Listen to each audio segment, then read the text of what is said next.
Currently, sexual education and HIV and AIDS awareness in school is not youth-friendly or realistic and does not address our needs. Sometimes young people lack the self-assurance to ask and search for the information and services they need. Sadly, today, we still see a lot of prevention messages that are not based in human rights. And sadly, abstinence-only programs continue to be the most important prevention message. This perpetuates the lack of education on HIV, sex, and sexuality in our schools. We know this is not working for us, and I want to know, when is this going to change? Will we still be talking about the same challenges 30 years from now? Yes, we hear the good news and we have come a long way, but we still have a long road to travel. We know that abstinence-only education programs do not work for young people. Yes, we are young. Yes, we are human. And yes, young people do have sex. Young people need to have options when it comes to making decisions about sex. Abstinence only is cutting out the necessary education young people need to make fully informed decisions about our own lives. We need this information as we become adults.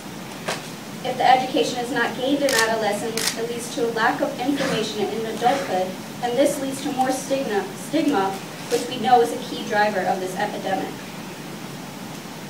If the wrong information is gained, we are not able to negotiate safe sex with partners.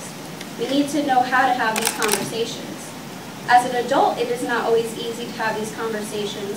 Imagine how hard this is for a young person who is having sex and wants to ensure that they are protected. Telling us that there are options isn't enough. We need the space to discuss all of this in an open and transparent manner.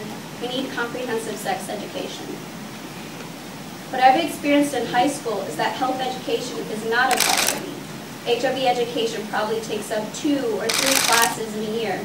Even then, condoms are not mentioned and seldom ever seen.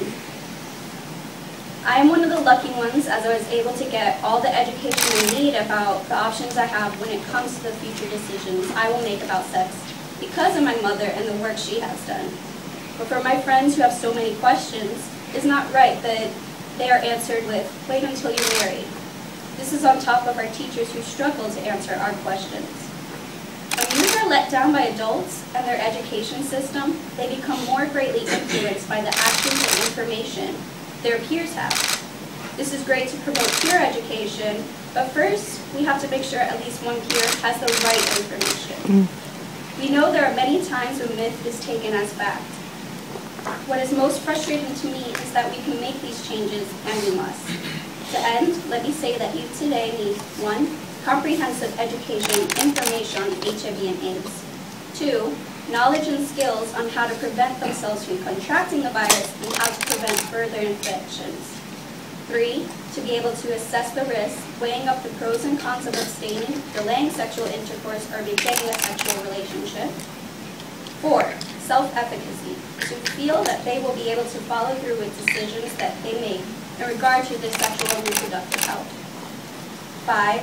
Knowledge on what their rights are, including their sexual and reproductive health rights. 6. The opportunity to discuss difficult issues surrounding HIV and AIDS in an open and transparent manner. Thank you. Thank you, Christina.